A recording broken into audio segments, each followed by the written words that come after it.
Call the meeting to order and invite all those present to please stand and join me in the Pledge of Allegiance. I pledge allegiance. To the flag of the United States of America and to the republic for which it stands, one nation, under God, indivisible, with liberty and justice for all. All right, I welcome you to our final meeting for the year, at least the calendar year, not the school year. First item is agenda approval. Is anyone aware of any changes to the agenda? Okay. Can I have a motion to approve as presented? So moved. Motion by Mr. Amundson, seconded by Second. Ms. Forsberg. Any discussion? All those in favor, please say aye. Those opposed? That motion passes. Next on is some future events. Please check the district calendar and resource guide or the website for a complete list of monthly events. Wednesday, December 23rd through Friday, January 1st, there's no school. The district service center and childcare hours are listed on the website. Tuesday, January 12th is the school board organizational meeting, and the regular meeting starts at 7 with communication to the board and administration at 6:45. Next on to the consent agenda. Is there a motion? So moved. Motion by Ms. Dell, seconded by Ms. Hennon, to approve the following items of the consent agenda. Minutes of the November 10th regular school board meeting, bills paid for October 2015 in the total amount of $3,290,788, and personnel items in attachment D3. All those in favor, please say aye. Aye. Those opposed? That motion passes. Next, we are on to presentation, special guests, and recognition. We have the 2015 budget and property tax presentation for our truth and taxation obligation. Ms. Amy Schultz. All right. Good evening, school board. Tonight, as we do every December, we are presenting our property taxes to be approved by the school board that will be levied during the 2016 calendar year. And with that, Minnesota law requires that we cover a number of things. And so going into that, we'll cover those things tonight. We are required to allow for public input, so we will open that up as well once this is finished. But I'll go through this really quickly. It's very much the same presentation year to year. The law does not change much with the exception of some formulas. So with that, property taxes that school districts levy for are a little bit different than how they run for cities and counties. Cities and counties are based on your property's value, and they take a tax rate or a percentage multiplied by that to determine the amount of taxes that you pay. For school districts, our money is done not on the value of your home, but on a per pupil basis. So they take the formulas, many of them are driven on the number of students that you have in your district that you serve, multiplied by a state-determined formula, and then that is your set amount. And then how it is spread amongst the property tax or the property owners of your district is based on their value. But the amount that we receive is based on a formula, not on the value of people's homes. So a little different than how most government taxing works. With that, the state then determines the maximum amount based on those formulas that a school district can levy for the upcoming school year. With that, school districts have the ability to levy less than that, called under-levying, but we do not have the ability to levy more than that. So tonight, actually, what we are recommending is that we are going to levy less than what we are allowed to for the next school year. So with that, again, counties play a part in this by spreading that tax out among all of the parcels in the district and notifying each parcel of what their portion of that tax will be. So tonight, what we are required to present within this presentation, we are required to cover the 2015-16, so the current school year budget, so we will cover that quickly, as well as within the proposed property tax levy, any significant increases in any levy component, as well as each levy component within that levy. So the 2015 legislature made several changes to the property tax levy system. Most of them were pretty minor. One of the major changes really didn't change how we as a district are going to levy taxes for next year, but does change the formulas around, and by doing that, they eliminated the health and safety levy and our deferred maintenance levy. So when we are paying for things such as, it could be asbestos removal, eye wash stations, different things for health and safety, as well as roofing, parking lots, and other deferred maintenance items, We have had to levy those under two separate levies in the past. They have combined those into one long-term facilities maintenance revenue levy. And in doing that, they changed the formulas around and have allowed districts who were not previously eligible for alternative facilities levy, which we were not, only the top 20 or 21 districts in the state were, by allowing the rest of us to be a part of that as well then, under this new formula. We were eligible to receive more money than we had been in the past under the other two levies. And that is the area that we are actually gonna recommend that we under levy in to try to keep the amount that we had been levying for health and safety and deferred maintenance consistent going into next year rather than bumping up to the amount that we would be eligible to take. So then quickly, the 2015-16 budget, the school board's heard the budget a number of times, so again, I'll go really quickly. Under the general fund, we do break these out in a couple different areas, but our general fund revenue budget is the $59,338,000, expenditures of $58,500,000. So again, within our general fund, we've had a very healthy operating structure the last several years, and that continues into this year. This is the original budget approved by the board in June. We've spoken to the board a little bit about doing revisions. Those will come sometime probably around February for approval. This again reflects the original since that's what the board has approved at this time. Within that, then you can see all of the other funds that we do set budgets for: food service and community service, debt, OPEB debt service, and trust and agency. And so our total district revenue expected for the year is just over $75 million. Expenditures just over $115 million. And the large disparity that you can see there is really within that debt service fund, where you can see the revenue of $9.5 million to expenses of just over $51 million. And again, that's the $40 million in debt that we are paying off as a part of a refunding of debt that we did just over a year ago.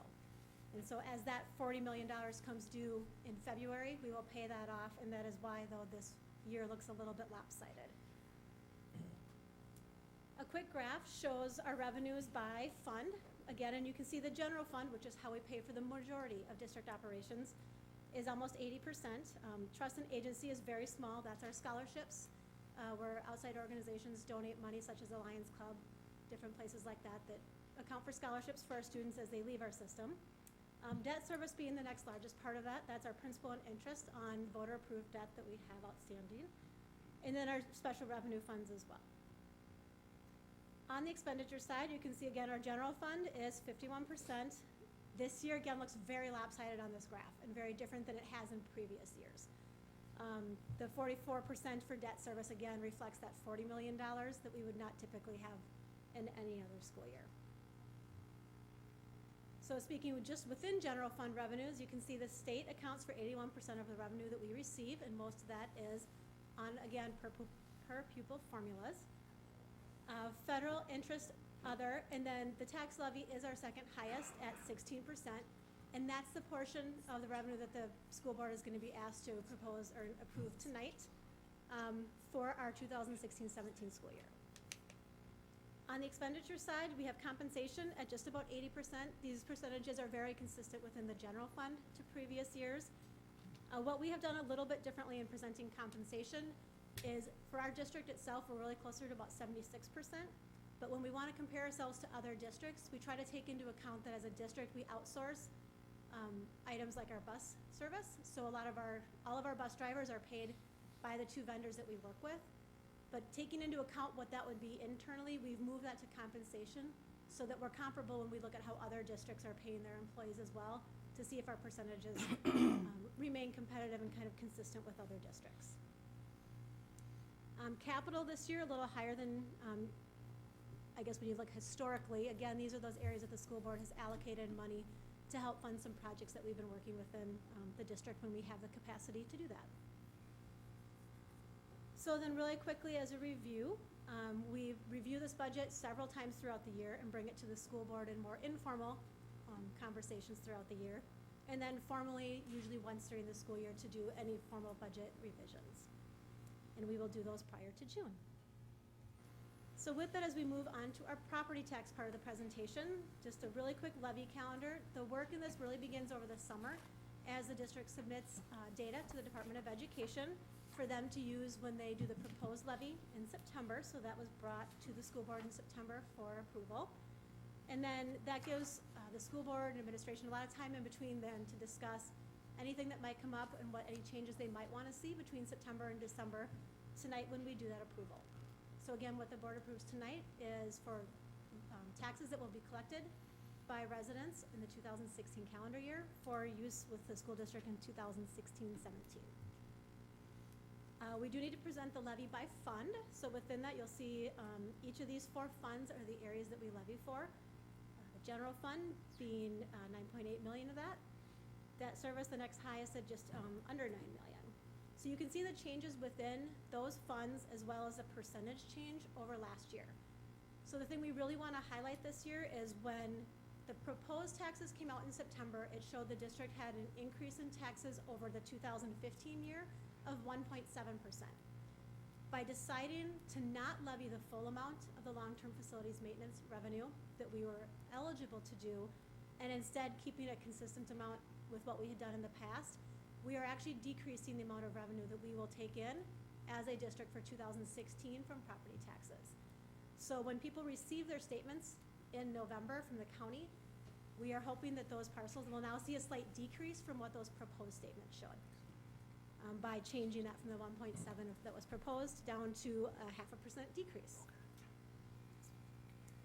The general fund has several levy components, so you can see each of those here. The list seems to get a little bit longer each year, so it's a little hard, and I hope it's visible on the screen. So the general fund is actually increasing just over 1%. A lot of this has to do with how the state calculates how much they will help us pay the property tax levies versus how much goes directly to the taxpayers. And our district does qualify for equalization, which means as a district, the average amount of property value that we have per student is less than a formula set by the state. So if your value is less than that of what the state has deemed kind of an average, that you receive an amount that the state will pay towards your property taxes, and then that comes off your property tax levy. So it really is intended to help districts that do not have a large commercial tax base especially, or a lot of very wealthy homes, to help take that tax burden off of the community. And so that, in that case, what we have seen this past year, as our values rose a little bit, and you'll see that later, is that the state is now kicking in a little less aid than they have in the past. So like these top 2, especially where it has referendum authority and local option, and then again in operating capital, those are areas that our equalization aid was decreased, therefore moving more of the liability down onto the taxpayers. So even though our revenue didn't change a lot as a district, who pays for it did shift. This is the one area we wanted to highlight. It's what we've been talking about, that long-term facilities maintenance, where if you're on the previous screen, you can see we could have levied for over $1 million. We've decreased that by $452,000 to levy $600,000 instead. And again, we believe that that is enough for us to keep maintaining our facilities and projects as we have in the past. So the significant changes, I just talked to the main one being the equalization factor. The other one being that change from health and safety and deferred maintenance to long-term facilities maintenance levy. Adjustments was the one other area on that you might have seen a large change from last year to this year. And over the past several years, we've tried each year to get a little less conservative so we don't have the large adjustments in the following year. What an adjustment does is when a school district, like right now, we submit our data based on what we think our student population is going to be. But you're really submitting it almost 2 full years in advance to when that school year is going to start, or a year in advance to when the students will show up. So it's an estimate. It's our best guess based on historical trends. A couple years later, once the students have shown up and that year is completed and the state finishes out and determines what our final student counts were for the year, they go back to the property tax system and adjust what you levied based on the actual number of students that you had show up or the actual expenses in the case of a few levies. And then they run adjustments through the system. And so year to year, we've tried more and more to get our student counts as accurate as possible so that we know year to year we don't have to worry about adjustments that are either positive or negative, skewing the revenue each year, and try to keep it as consistent as we can. For community service levy, you can see the components within that as well. Again, these are based on mostly a combination of how many students we have, either birth 0 to 5 or our resident population within the district. The percentages here tend to look very high when you just look at the percentages. The dollar amounts, however, are quite low, so I will not spend a lot of time talking about these. The largest changes, again, being those adjustments. On the debt service levy, this is one where you can see actually a change between what we had last year and this year. A lot of that is districts are required to levy 105% of your principal and interest payments, and that's to just ensure that districts have enough cash on hand to pay pretty much a mortgage and the debt when it comes due. So over time, that 5% balance builds a little bit, and as it hits a specific formula where it's too high, the state will then start taking money off of the levy, and that's what you see here. Our principal and interest payments actually went up a little bit, but we had enough in reserve that they then turn around and reduce that, and in this case by a couple $100,000, in order to make sure that balance stays reasonable. On the OPEB debt service side, that one you can see a change. Again, on this one, it's actually a more significant change, and when we do our principal and interest payments and sell debt, we try to schedule the principal and interest payments in a way that, again, it keeps our tax levy consistent over time. So we don't have large increases or decreases. We try to balance out the payments each year so that they remain consistent. So this year, there would have been a decrease in a different debt payment that allowed this one to go up in that year and increase. So again, the debt service levies, this just talks what I just spoke to on why you might see an increase in OPEB and a decrease in the other one as well. So on the market value history, I said before, you'll see a little bit of that. What we have seen, there was that consistent trend that built up to 2008 as the peak of property values within the district and really in the state as a whole. And after that time, a slow decrease. This is the first year we've actually seen a tick back up to where property values have started to increase overall within the district. Certain parcels may have seen increases or decreases over time. This reflects the overall market value of the school district. We recommend you talk to your tax professional to figure out if you qualify, but there are three main ones: a circuit breaker, a special property tax refund, and then a senior citizen property tax deferral. This does not reduce the liability of the tax, but it allows you to pay it off over a longer period of time. And so with that, one of the things we want to stress, and we tried to do that a few times through this presentation, is how as a district we really do try to take into account the taxes that we levy on our residents, and why we try to keep those consistent and as low as we can, again, under levying where we don't think we need that money coming up, and trying to keep that consistent. Another way is doing the refunding bonds, and we talked about that in the budget piece of it, that whenever an opportunity comes up to refund or refinance a bond and pay a lower interest rate moving forward in the future than what the bonds were originally issued at, we will take that opportunity. We've done that. Tonight, we're going to propose something. It'll be the third time in 5 years that we have brought one of these to the school board for approval. And over that time, in future debt payments, meaning the principal and interest we would pay out in the future, we have saved almost $11 million in taxes that we would have been levying, saving the average homeowner in the district just over $100 a year. And so with that, later on tonight, the school board is going to be asked to approve that third bond refunding. And so I'm going to actually ask Joel Sutter of Ellers to come up, and he's going to just do a quick 3 to 5 minutes on what that looks like, what our bond sale results were, and then later on tonight you'll be asked to approve that. Thank you, Amy. Mr. Chair, members of the board, a pleasure to be back with you here again tonight and to share some good news.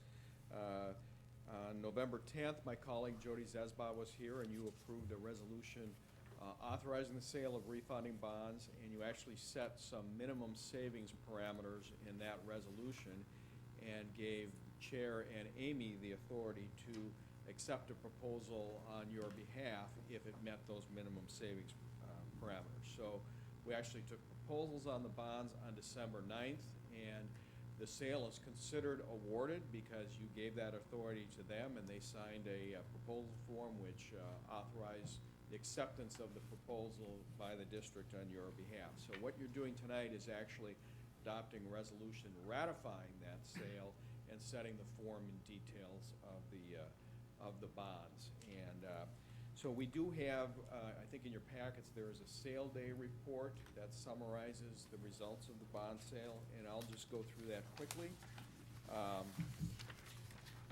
as Amy mentioned, or as we mentioned in the previous meeting, the purpose of this is to finance an advanced crossover refunding of two different bond issues, your 2006C and your 2007B bond issues.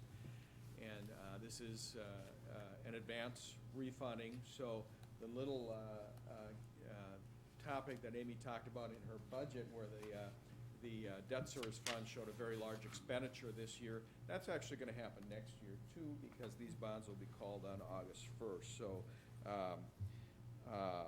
I do want to mention the credit rating. You received a credit enhanced rating through the State Credit Enhancement Program for Moody's of AA2 and an underlying rating of AA3. That's a very good underlying rating, but I have to say, I think you probably should have been upgraded, and I think you're that close to getting upgraded by Moody's. If you continue on the course that you're on now, growing your fund balance, and with the district's enrollment starting to grow and tax base starting to grow, I would expect that you could be upgraded to AA2. And that's a long ways from where you were 10 or 12 years ago.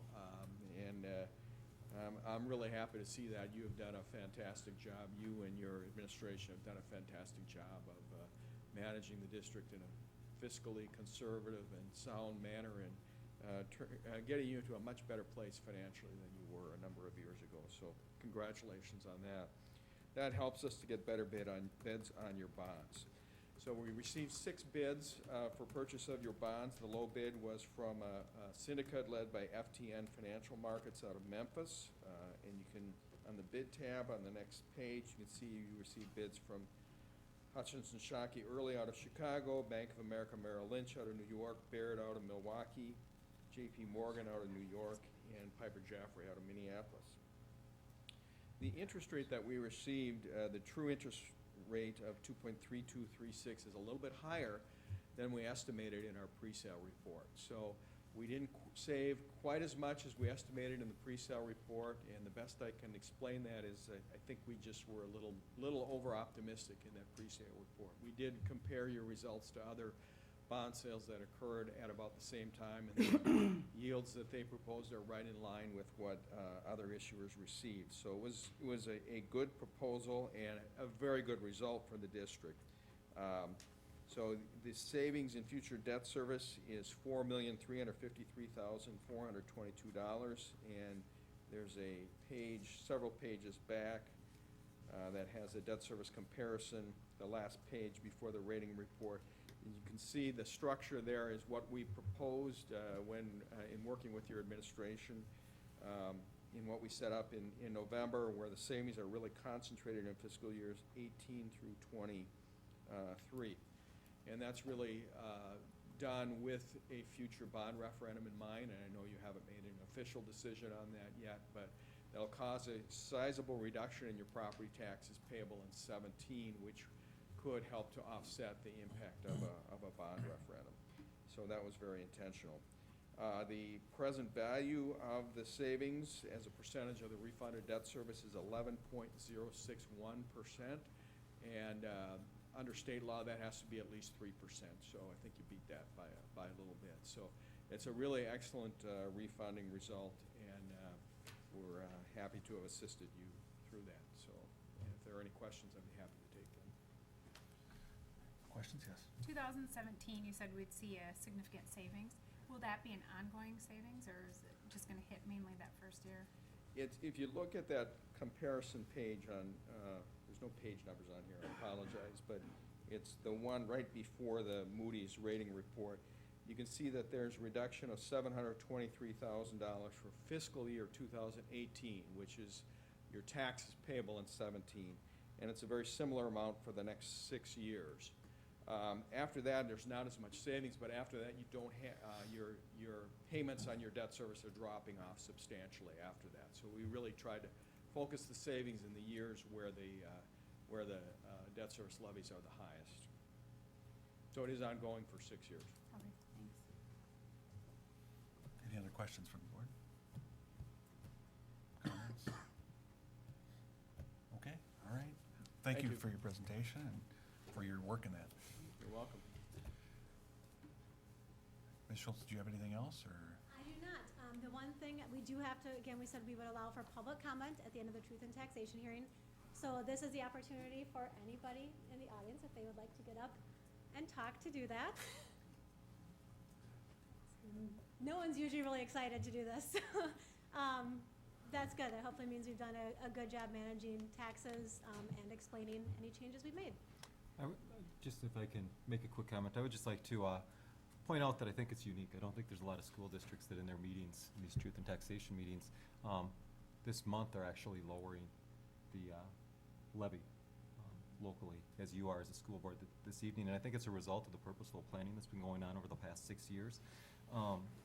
Really looking at how do we control labor costs, as well as, and be consistent with that over time, as well as with that long-term facilities maintenance plan that we've had. We've been able to keep up with our maintenance and not have deferred maintenance. So as this long-term facilities money became available in this last legislative session, we're not in a place of needing to access that for deferred maintenance. So to make that choice, I don't think it's something that just happens by chance. I think it becomes it's a result of the work that Amy's done, a result of the work that you've done as a school board, and I know that it's something that this board is always conscious of, and I think our community is benefiting from, and that it's actually, if market value stayed the same, people would see a decrease in their school property tax in the upcoming year, and I think that's a testament to the work that you've done and that Amy's done. And able to do that, I think, as Joel just said, it's a well-managed district, and we're doing that while still being 35th out of 38 metro area districts in our operating referendum. So thank you to Amy and her staff, and to you as a school board, and I hope I hope that recently in the, after the November, where we did the proposed levy at the maximum, and it said in the local paper that the headline was that we had the max. It's gonna be nice now that the headline will say that we are actually decreasing the levy. So, thank you. Clarified that 35th out of 38 is good. Yes, 35th out of 38 is good. In terms of. On that one, it's really good, yes. Well, and just to emphasize for the public, it's looking to reduce taxes to the property taxes, plus then rebidding the bond to reduce it even more. So Right. it is that Mhm. continued concern for the taxpayers of our district.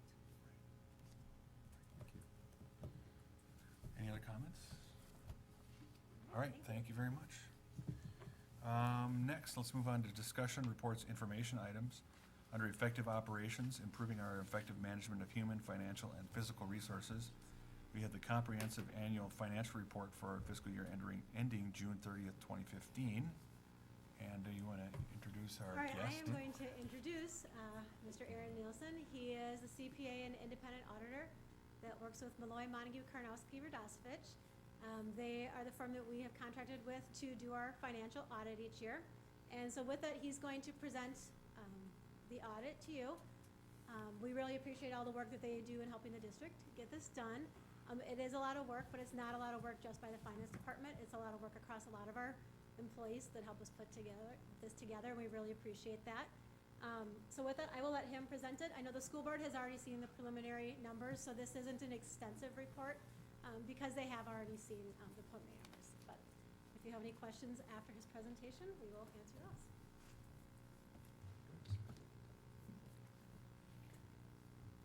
Well, thank you very much. I appreciate the opportunity to be here this evening. As mentioned, my name is Aaron Nielsen. I'm a partner with Malloy, Montague, Karnowski, Radosevich, and I'm just going to go through a PowerPoint presentation, real high-level overview of the results of our audit for the year ended June 30th, 2015. As mentioned, I know the board's seen the results here, so I don't think there'll be any surprises for you. We share with you our role to issue the opinion on the financial statements, and then our reports on the internal controls and compliance over the financial statement audit, as well as the single audit, which is the federal awards audit, and then the Minnesota Legal Compliance Manual Office of the State Auditors required testing that we've completed. So the board's received 3 reports: the comprehensive annual financial report, which is a document that's quite significant, as you know, more than 100 pages long, so there's a lot of information there that's good information to include, and I won't be going through all of that tonight, but just some high points. The special purpose report includes our opinions, and then we also have our management report to summarize the results of our audit. I'll get right to it with the results of our audit. We have issued an unmodified opinion, so it's exactly what you're looking for. The financial statements for the year ended June 30th, 2015 are fairly presented in accordance with generally accepted accounting principles. So exactly the opinion you're looking for over that comprehensive annual financial report. Under the internal controls and compliance, we have just 3 findings to share with you. The first one's with the federal audit, and this was just an internal control recommendation that we have shared with you for suspension and debarment. You need to be making sure you're testing that vendors you're working with and your federal funds are not suspended or debarred from working with transactions involving federal funds. And in our compliance testing, we noted that the district did not have any instances of non-compliance, so just wanting to make sure the controls are testing them prior to that. The next 2 items are the legal compliance testing, withholding affidavit, and we have just 1 contract that involves employees that needing to make sure prior to final payment that the contractor is in compliance with the withholding requirements. And then the last one here is just the claims and disbursements, the requirement to make sure you're making your payments in a timely manner. And we had just 1 of 40 of the sample that we selected for this area. So just 1 test that we had completed over that 35-day requirement to make sure they're being paid timely.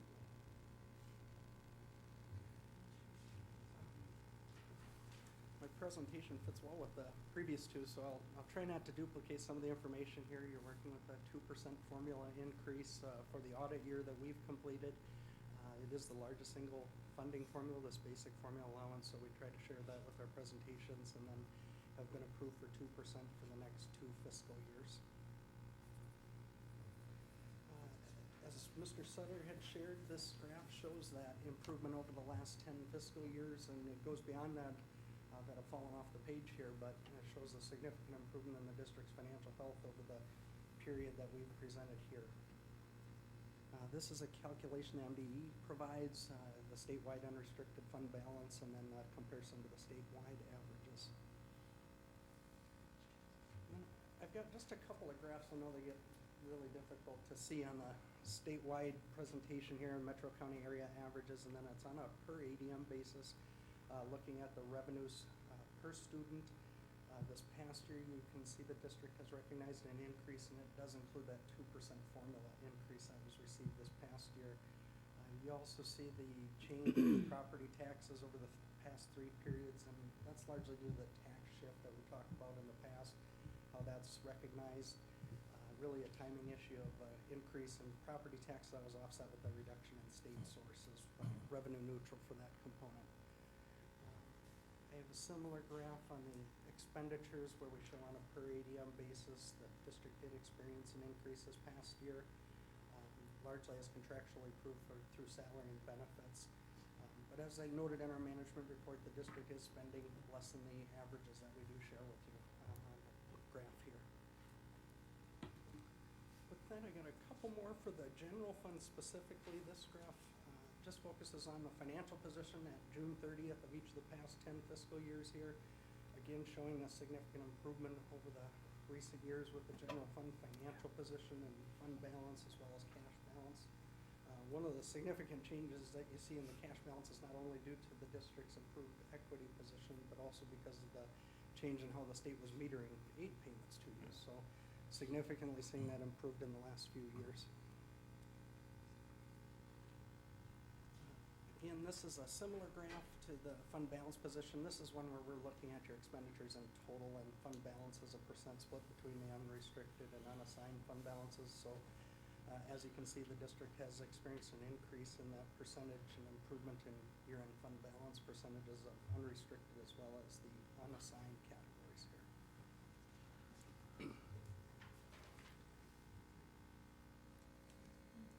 This graph is showing you just the monthly cash balances as they fluctuate throughout the year, timing of tax payments as they're received primarily 2 times, and then as well as how the state meters those state aid payments.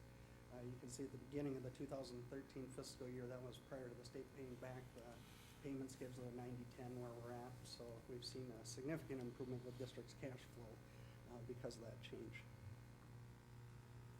And I have a couple of graphs, as Ms. Schultz shared with you. The funding is largely controlled with the students that you're serving. We have the per ADM or the average daily membership, the adjusted average daily membership over this 10-year period. For 2015, the district served approximately 5,502 students. This year, my next graph I have for you shows a percentage change over the same period. So for the most part, the district has experienced an increase enrollment over this time period. The blue bar, as you can see, represents that average daily membership, and those calculations haven't changed by the department. So this past year, you did see an increase in the students who served of approximately 45 students in 2015 over 2014, but it looks a little unusual when you look at the pupil unit decrease. And as we've noted, the state did change how they weight pupil units in that calculation from students to then the funding formula of pupil units, which resulted in a decrease overall. But they did account for that in that formula on how they increase the weighted amount that they pay. Just got a couple more with the general fund graph on your revenues, the budget to actual in comparison to the prior year. The graph here does reflect that change in the tax shift, the increase in property taxes, a decrease in the state sources. That's revenue neutral. On the state side, that was partially offset with that 2% formula increase, the district receiving more revenue this year because of that, as well as serving more students. General fund revenues for 2015 totaled about $59 million. And then the graph also does highlight that concentration of where those sources are coming from. 79% made up of state sources, and then about 17% for tax sources in 2015. And then with expenditures, we've got a budget to actual to prior year as well. The expenditures for the district this past year were about $55.4 million for 2015. Ending the year within what was approved or just under budget within the general fund for 2015. There was an increase over the prior year as contractually approved, primarily in salary and benefit increases. And in the graph I presented here with the salary and benefits making up about 71% of the general fund spending this year. We've got just a couple more graphs. We talk about the other operating funds, the food service special revenue fund, the community service special revenue fund. The revenue or expenditures in each of these funds is much less than the general fund, so we've shared just one graph for that, their year-end fund balances. As you can see, each of these reported a decrease in fund balance in 2015. Fund 2, or the food service special revenue fund, their expenditures were about $2.9 million for 2015, and their year-end fund balance is at 12.2%. And then for the community service fund, we have a decrease in their fund balance, and their annual expenditures were about $3 million. So a similar size operation of the food service fund, but as you can see, they ended at about less than 0.5% of their annual expenditures at year-end of fund balance. I'm going to say the biggest change for last on the last page here. So we've talked about in past presentations, change in how pensions are going to be accounted for, and this is the year we had to incorporate that change. So how districts have to recognize their proportionate share of the PERA and the TRA pensions in their financial statements. So at the present time, both of those pensions are, they issue separate reports. You're making the required contributions to them as you have to on your payroll, but with this year's financial statement, we were required to incorporate your proportionate share of the deficits in each of those pensions. So as you can see, there's a significant change from 2014 to 2015. The 2015 reflects that change in accounting principles. So for your district, implementing that required an adjustment to beginning equity of about $33.5 million. So you can see that impacting the unrestricted portion. Not quite for the full amount because the improved financial position of the general fund offsetting that partially, but that's the significant driving factor in the change in the net position from 2014 to 2015. That net position in capital assets is largely due to the district paying your debt off faster than you're depreciating the building, so you see an increase in that portion, and then the restricted decrease slightly, primarily due to some decrease in the food service, the community service, and some of the other restricted categories. So with that, I know it's a lot of information I went through quickly, but if there's any comments or questions, I'd be happy to try to answer them. Anybody, any comments or questions from the board for Mr. Nielsen? So since I know that this was probably not enough of the audit for anybody, all the audit reports, there's 3 separate reports we get with the audit, and if they are not online as of tonight, they will be for sure by tomorrow morning under the business services page of the website. So anybody that needs a lot more information on this, that's where you can find it. All right, well, thank you very much Thank for you. presenting to us and all your efforts Thanks, Sarah. working with us. Okay, well, just when we thought we were done with finances, let's bring up one more. Monthly financial report for October 2015. I'm probably the only person in the world that enjoys this. Again, this is the one we can get through in 2 minutes or less, I promise. Our monthly financial report is a cash basis. You'll see 3 slides, all cash basis.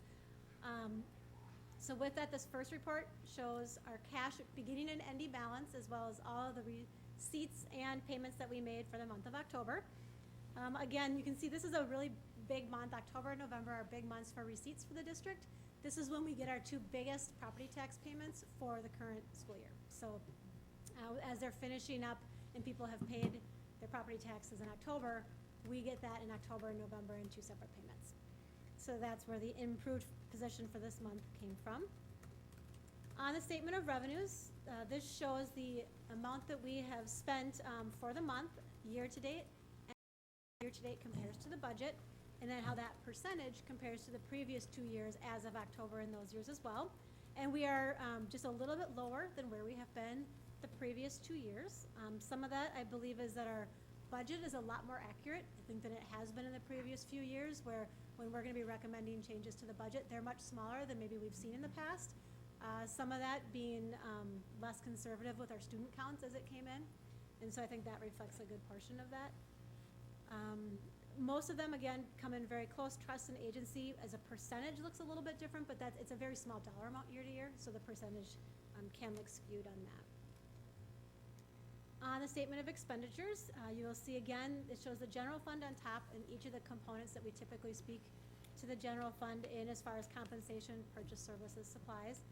Overall, and this one, we're right in between where we've been the previous 2 years. And again, I think that it speaks to where we're getting a little bit better every year with our budgeting and how that relates to where we spend our money throughout the year. Food service and community ed, all of those, again, all of them are very close to where we've been in the previous years, with the exception, again, of trust and agency with very small dollar amounts and debt service. There are very few years other than this year, and as Jill pointed out, next year that you're going to see a $50 million expense budget. So when you see that we've only spent 6.5% of that versus the previous years, it's because of that very large dollar amount this year within the budget that we will pay off in February. So with that, that is the end of the financial discussions for the night, unless somebody would really like to hear something else. But Any comments, questions on that? I really don't mind your financial presentation. That's partly why we're here. Well, most of it's good news, so, I mean, Yes. how can you argue with that? So, all right, thank you very much. Thanks, Amy.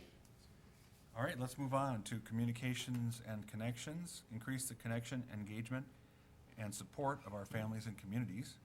We have a community outreach update. Ms. Colleen Peterson. Good evening. My presentation is not financial.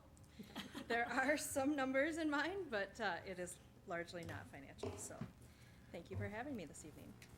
So I asked Dr. Ronneberg if I could have an opportunity to just share some of the really good news that's been happening in our school district, and it's all coming from our community. So our student and family advocate staff were hearing from our staff in the buildings that we had students that really could benefit from having some warm coats and boots and winter weather gear. And so what we thought was a good project, a great project to start and to try, we were overwhelmed with the response from our community. And Pete Yale, one of my staff in the community ed office, along with the life skills students from the program here at the district office, washed and cleaned and hung over 400 coats, and there's buckets of boots down in our office, and they're all hung up by size, and they're all ready for staff to come in and shop or to make sure that we have the coats for students. If we don't have the right size, if they didn't come in from our generous donations from the community, the Panther Foundation Angel Fund is right there, ready to go and purchase whatever we need to make sure that students have what they need. So as a mother of 2 little girls that lose everything or misplace things, this is not the time of year to not be without a warm coat and boots. So it's this drive was a huge success, and thank you to our community and our parents and our students for making it happen. So I got a call from Cynthia Wallen, one of our transportation staff members, and she said, Colleen, I have some things I need to bring over. And I said, sure, come on over. And so what I wasn't expecting was 2 huge bags full of homemade, handmade, knitted materials.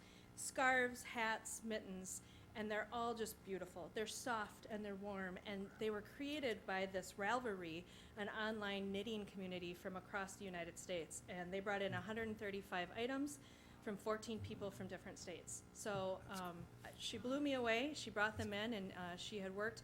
They've done this for other school districts, and we were the recipient this year. So not only will our students have great coats, but I mean, these are pieces that you would pay really great money at craft fairs to get because they're such wonderfully created items. So thank you to Cynthia for thinking about us, and to those folks who made it happen.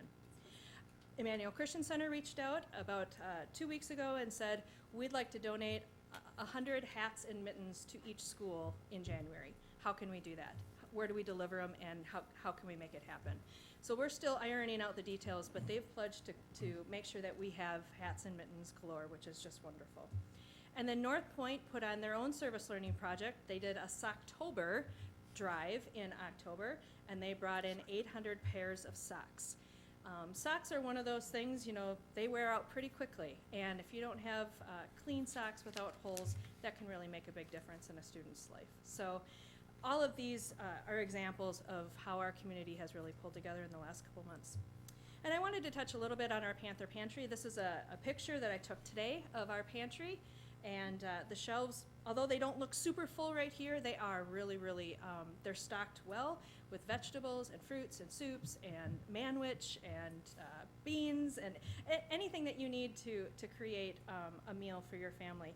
We actually, I received the numbers from the life skills staff who put together to make sure the shelves are stocked and go through the product. We have about 600 packs that we've given away, 600 weekend packs that we've given away since the beginning of school year. And just a reminder, a weekend pack is that it's a pack of food that goes home in the student's backpack on Friday or before a long school break, and it has some ready-to-make meals, it has some fruit, it has some granola bars and some snacks, and it ties that student who may be receiving free lunch and breakfast throughout the week. They're getting something to tide them over for the weekend. So 600 packs since the beginning of the school year, as well as we have about 6 families weekly that are receiving a bag of food that is a more sustaining, ongoing support for those families who are really demonstrating crisis or need. So thanks to the Life Skills staff and to Nicole Fetro for her work on that. So if folks want to help, we would gladly take donations, gently used outerwear, clothing, as well as the pantry items. And those weekend packs, because we create so many of them throughout the year, those items that we would need are the easy to prepare meals, the Easy Max, the Chef Boyardee's. It's really the, what could a 3rd grader or a 4th grader prepare without extra ingredients? Fruit cups are great, crackers and granola bars, pudding cups, cereal, and oatmeal. So it's really those things that our students can prepare. In addition to all of this, I just received a phone call from a local business last week and said, we'd love to adopt a family. How can we help? And so it really feels like to me, in the spirit of December, the spirit of giving, I feel it every single day in our community that it's alive and well, and people really want to make sure that our students are here to be successful, both their whole mind, body, and spirit. So I appreciate it from the community. Any questions? It's great to see your community so giving. Any questions from the board, comments? Just one. Thank you for all of your work in making connections with people in the community where they feel like they can reach out and ask you where they can help. That's really cool. And then just hearing you speak, and it brings tears to my eyes just to see what you're able to accomplish for the kids in need. And I think that's probably one of the things that I really enjoy about working in a public school setting, is that we get a chance to make a difference in the lives of people who do have genuine needs. So thank you for making those connections. Well, the nice thing is, the students in need, it is a small amount of students in our school district overall, but when you look at what when the needs come up, it's wonderful to be able to have the resources able to give them right away. And be able to support them along their journey of getting out of whatever hole they might be in. And so that's making sure that they're focusing on learning, both the student and the family, and that's where we've been able to help in the last couple of years. So it's been good, so thank you. Nice. All right. Any other comments from the board? All right, thank you very much. Thank you. Thanks, Colleen. Next, we are on to superintendent's report. Okay. Ronberg. Yeah, just a couple of brief things. First off, and just drawing a blank if Colleen had it in her presentation, but similar to the community outreach, but this was some of our students, was the Park Terrace Student Council.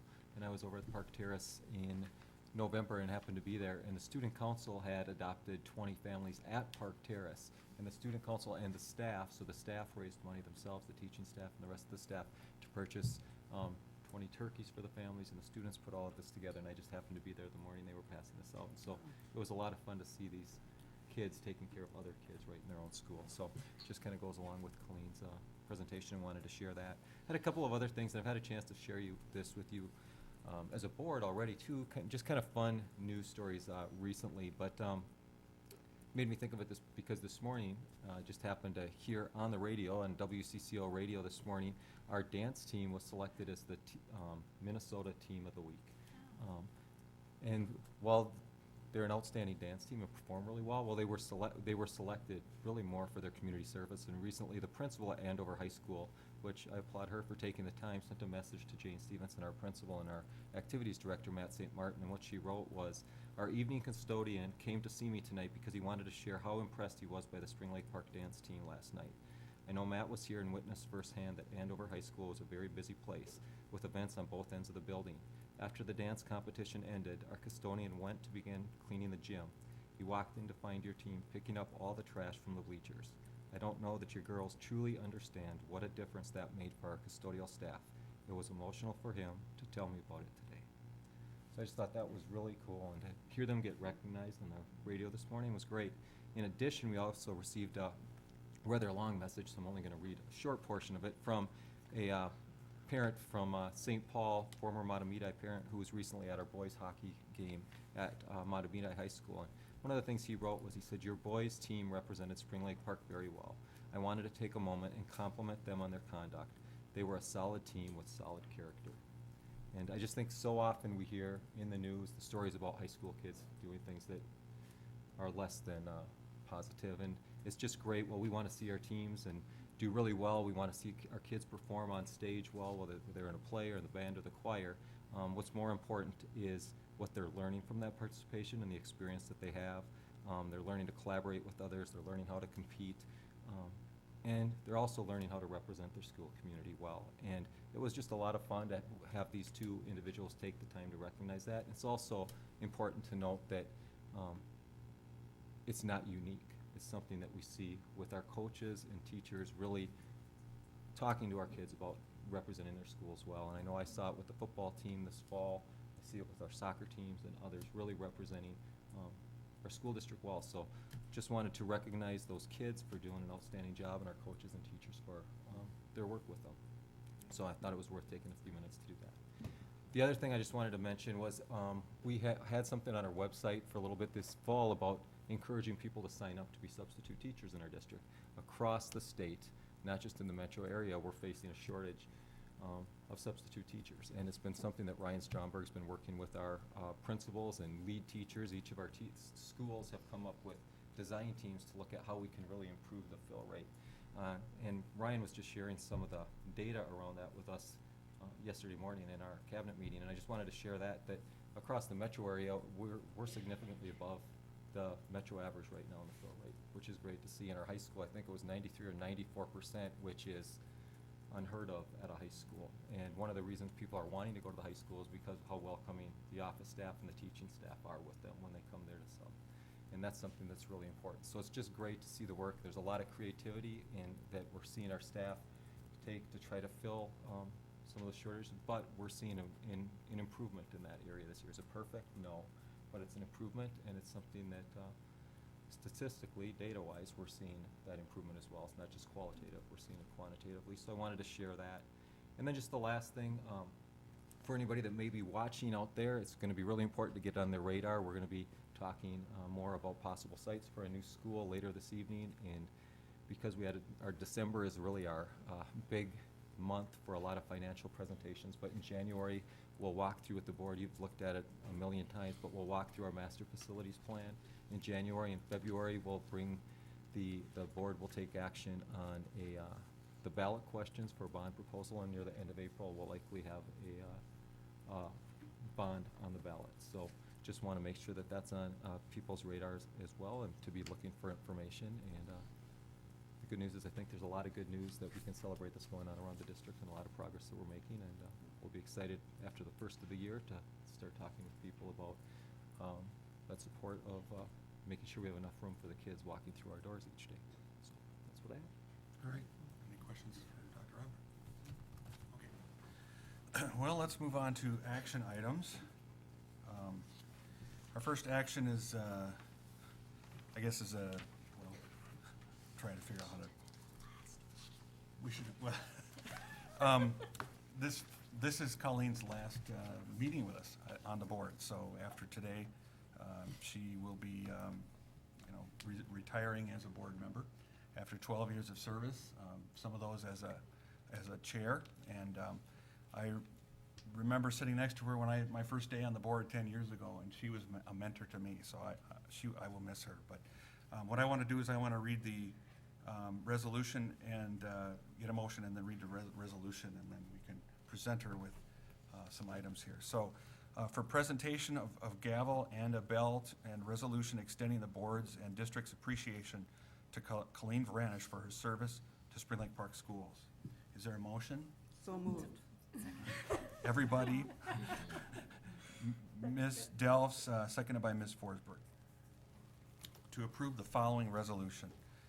Whereas Colleen Varanish has passionately served the students, parents, residents, and staff of Spring Lake Park Schools since 2004, and whereas her exemplary leadership, integrity, humility, insight, and dedication has inspired others, earned her the respect of her colleagues, and has had a positive effect on the school community, and whereas she has been a steadfast advocate for children first and foremost, never straying from the district's mission to provide all students with the best possible education, leading the district to significant accomplishments, and whereas her strong leadership, her strength of character, her ability to listen, and her convictions to find fair, open, and honest solutions to difficult problems help the district through both challenging and rewarding times.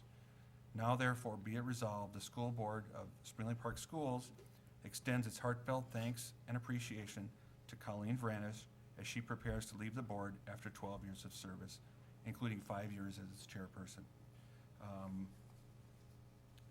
Is there any discussion?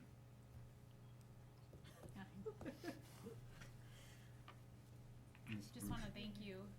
Colleen was the one who pushed me off the cliff to run for school board. And so, thank you for doing that. And just, Michael Jordan retired and came back, so, And so did Jim Amundsen. Yeah. So let's say goodbye. We'll That's say the first time tough it's ever luck been, now. Same context. Any other comments? Yes. Colleen was the chair when I came on, and I really appreciate the patience and guidance and helping me through that, especially that first year or so, just helping me figure out what was going on and everything you've done for us. Thank you. Thank you very much. We've appreciated all your hard work and wish you well in whatever you do from here on out. But don't forget about us. I won't. We always have committees and, things to. Any comments from over here? Having done it before, I can tell you that, well, tonight might be tough. Tonight might be tough. Come some Tuesday in February or something, you're probably gonna be, Missing you guys. not as emotional. So you might enjoy your night to do whatever you want, or what, so there are brighter days ahead, and thank you for everything you've done. And, enjoy it. Yeah, good advice. And I don't remember a nice resolution like this when I left. Short memory. I think it was something about the screen door Yeah, and the right. front Yeah, door. yeah. I think you're right, yeah. Oh, all right. Oh, yes. Well, we have, before you, as I mentioned, we have a bell, and that's, I don't know if you want to get some pictures, maybe? And then a nice gavel as well. Right, I'd do it now. So why don't we get some pictures and then we can. I hope the resolution Sorry, I forgot about that. We'll vote on it We'll get back to it. You gotta laugh a little bit, right? Otherwise it's too, you can. And you're very lucky you don't have small children with that bell around.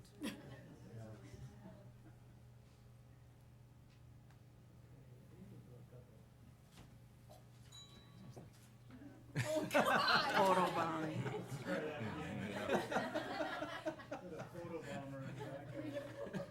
Your kids are rubbing off on you. I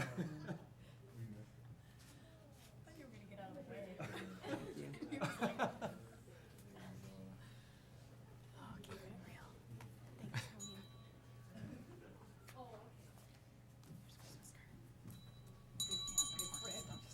Say now she's a real ding-a-ling. Oh,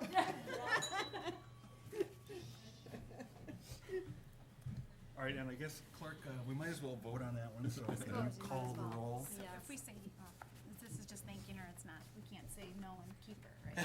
No, that's not how it No, I don't think it's gonna work that way. And before we go on, I appreciate you guys too.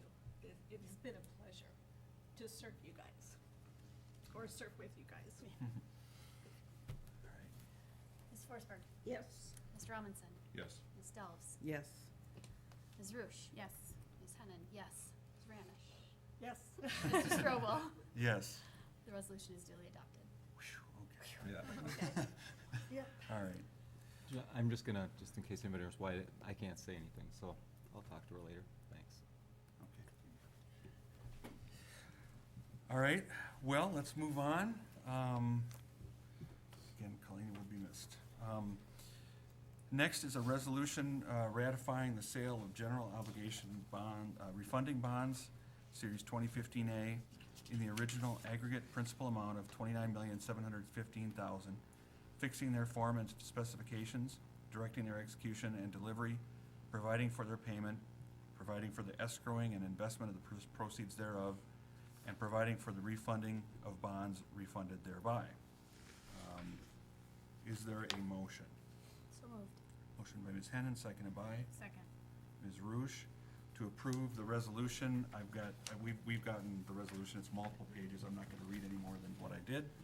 And we did see a presentation on it earlier tonight, so we have the context. Is there any further discussion? Just that we've seen it, other presentations too. Yeah. You know, we didn't have as many questions today just because we've seen it quite a few times. Just for the benefit of the public, we use this word refunding. If it was your house, it would be refinancing. Right. It's the same idea as refinancing. And what we're doing is getting a lower interest rate, so it costs the taxpayers less. Refunding sounds like you're getting a refund, and that's not it. Right. Okay, any other comments or questions? All right, Clerk, will you please call the roll? Ms. Vranish? Yes. Ms. Delves? Yes. Ms. Roosh? Yes. Ms. Hennan, yes. Ms. Forsberg? Yes. Mr. Amundson? Yes. Mr. Strobel? Yes. The resolution is duly adopted. All right, next is another resolution authorizing preparation and submission of a proposal to the Commissioner of Education for a review and comment on a proposed project. Is there a motion? So So- move. Second. Motion by Ms. Forsberg, seconded by Mr. Amundson, and I'll read the resolution, it's fairly quick. I don't know if there's any comments on it after this or not, but be it resolved by the School Board of Independent School District Number 16, State of Minnesota, as follows. The Board of Independent School District Number 16, Spring Lake Park Schools, hereby finds and determines that it is necessary and expedient to provide for the acquisition and betterment of school sites and families and facilities, I think, is that what that?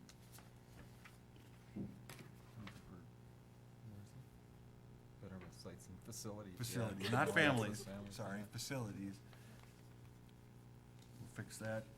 Including the construction of a new elementary school, together with necessary equipment, a appurtenances and site improvements thereto, and to provide a method to finance the project. Administration is authorized and directed to consult with the Minnesota Department of Education to cause a proposal to be prepared for submission on behalf of the board to the Commissioner of Education for the Commissioner's review and comment on the project, and to take such other actions as necessary to comply with the provisions of Minnesota Statute Section 123B.71 as amended. Is there any discussion on this? Is that just pretty clear? It's just to Yeah. kick off the review and comment process. Yeah, essentially, this is just the board authorizing myself to work with Amy Schultz and others to prepare the review and comment to reflect the conversations that we've had throughout the fall and the work that the Community Facilities Design Team has, and to submit to the Department of Education those plans that you would eventually, you'll take more formal action on probably by that February meeting, where you would say this is what the bond proposal would be. That hasn't been finalized yet, but the review and comment basically says up to, we'll work over the next month and a half to finalize that. So we want to get that as soon as we can, though, because it takes sometimes MDE to get these from across the state, so they need some time to review them and get those back to us. Okay, any other discussion? Okay, clerk, will you please call the roll? Mr. Robinson? Yes. Ms. Ruch? Yes. Ms. Delps? Yes. Ms. Forsberg? Yes. Ms. Hennon? Yes. Ms. Ranish? Yes. Mr. Strobel? Yes. Resolution is duly adopted. All right, next on to certification of the final 2015 payable 2016 property tax levy. Is there a motion? So moved. Motion by Ms. Ranish, seconded by Second. Mr. Amundson, to adopt the final 2015 payable 2016 property tax levy and to certify the amounts to the Anoka County Department of Property Tax Administration for a total levy of $20,232,533.39. So this is following Amy's presentation from earlier. So is there any discussion? Okay, all those in favor of the motion, please say aye. Aye. Those opposed? That motion passes. Next is authorization of issuance of individual procurement cards. Is there a motion? So moved. Motion by Ms. Delph, seconded by Second. Ms. Rouge, to authorize the issuance of procurement cards to the following Spring Lake Park School employees: Jill Tessman, lead student and family advocate; Courtney Coulter, student and family advocate; and Alyssa Evenson, student and family advocate. Any discussion? All those in favor, please say aye. Aye. Those opposed? That motion passes. Next is approval of first reading of a new policy. Is there a motion? So moved. Motion by Mr. Amundson, seconded by Second. Ms. Hennon, to approve the first reading of a new mandatory policy, number 427, workload limits for special education teachers. Is there any discussion or questions? Is this a required policy or? Yep, it's mandatory policy. Statutory? Yep, statutory after the last legislative Okay, session. so this is related to the last legislation, so, okay. So it's just our complying with the law. Exactly. Okay, any other comments or questions? Okay, all in favor, please say aye. Aye. Aye. Those opposed, that motion passes. Finally, on to acknowledgement of gifts, and you'll see these on the board. Is there a motion? So moved. Motion by Ms. Delphs, seconded by Ms. Ranish, to acknowledge gifts as shown in attachment and to extend the board's thanks and appreciation for these gifts. Any discussion? All those in favor, please say aye. Aye. Those opposed? And that motion passes. So we are done with our action items. We have a closed session after this, but we'll do board forum first, and then when we come out of closed session, we'll just immediately adjourn, so there won't be any actions after that. And we have Eliane with us tonight. I'll give you a chance to start our board forum. All that I have for high school, we have band concerts this week. There was one tonight, there's one tomorrow night. There's also one on the 21st at the high school, for the high school band concerts. They've been practicing for the past 4 months for this, so they're all pretty excited about it. OEC is doing their annual Adopt a Family fundraiser. They're raising money to get Christmas presents they want to get them for 80 kids. And then they're also donating some to the Alexandra House. And our goal is $4,000. We're going shopping this Thursday. And so it's super exciting. I was a part of it last year, and it's really cool because we get to pick everything out, and then we get to wrap it, and then we get to drop some of them off. And so, it's really exciting. And like even the schools, like yesterday we went into the advisories at the high school, and kids donated $500. And that was our second time just like in the morning advisories. So I think today, when I talked to Bill, we had just over $3,000. So we're still hoping to raise another 1,000 by this Thursday, which it's been done in the past, so we're not too worried about it. Huh.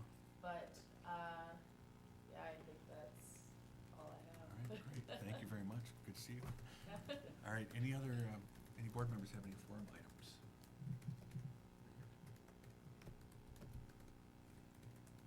Ms. Forsberg. 916 has accepted St. Francis as a new member. There's discussions in that organization as to how big it should grow.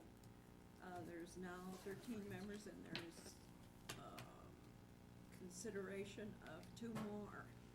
So just have not decided where that's going to go. The new education center in Woodbury is going to be called Pankello. I have no idea why or what that means, but I will find out at some point. SpaghettiOs. And I generally mispronounce the name. MMKR did their audit, and I have that with me if any of you would like to see it. And policy 201 has been discussed and voted on and is being discussed again. It is a policy that states that you can't send a substitute to their meeting. And there's been a great deal of disagreement about that, and so it will be chewed again. I was at delegate assembly, and it was a very different delegate assembly this year. There were 20 resolutions, and 7 out of the 20 failed. And it's almost always that they all pass. So very different. The biggest one as far as funding wasn't to ask for more money in the general fund. It was asking that if a 4-year-old program is instituted, that it be fully funded, including transportation, because transportation is a real problem for some of the folks, probably all of the folks. Extending ESL, English language learners, from 6 years to 7 years. Expanding the use of long-term facilities revenue. School tickets and admissions sales tax exemption. There was an exemption this year that there be no sales tax, but then that money goes into the state high school league, and the high school league provides monies back to the school districts so they can help fund students who have need. So hopefully that will be made permanent. Merger of 2 funds that go to schools having to do with teacher evaluations, one of them being QComp, which we have. A request from outstates, from Greater Minnesota schools, that science teacher licenses be adjusted. A lot of science teachers, they either have K-5 or 9-12. So if you have a high school science teacher in a small district, they're not qualified to teach middle school kids.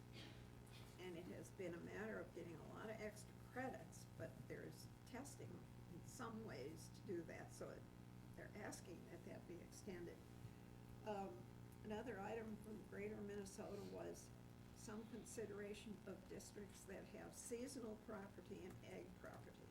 Those are being, ag property at least is being really hit hard.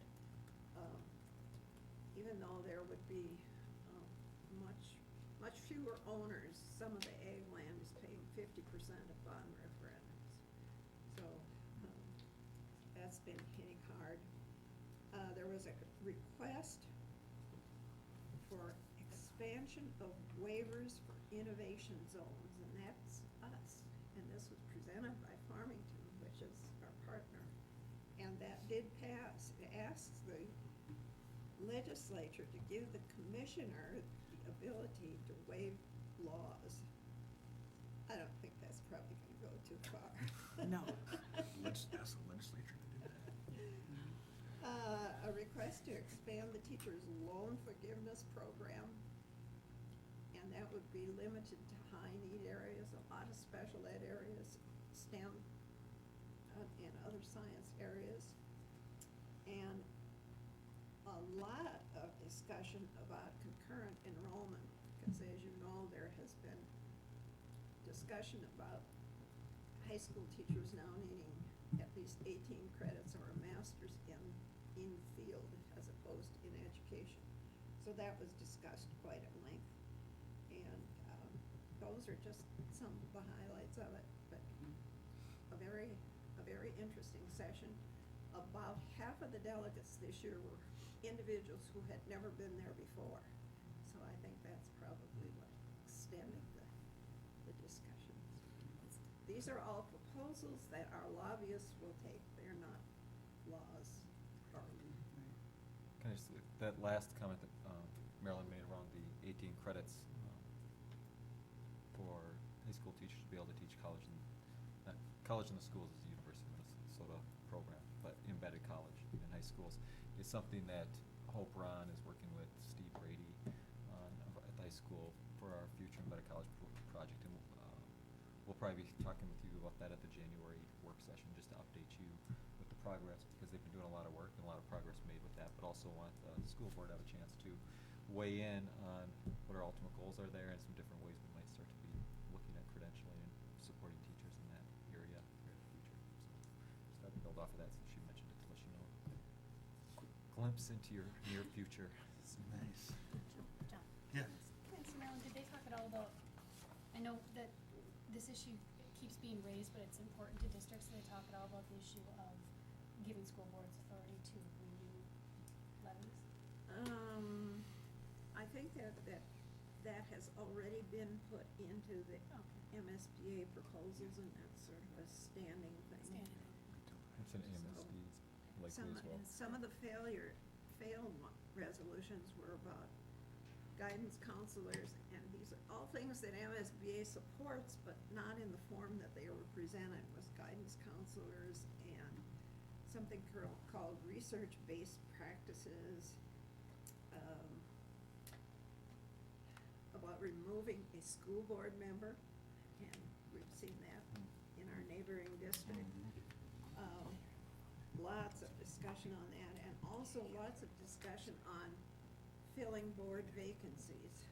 And that has been, now that it has to go to a vote, Columbia Heights is a particularly good example of that. Currently, they have 2 seats that they need to fill, and it will require 2 different elections at different times, and it will be $15,000 for each election.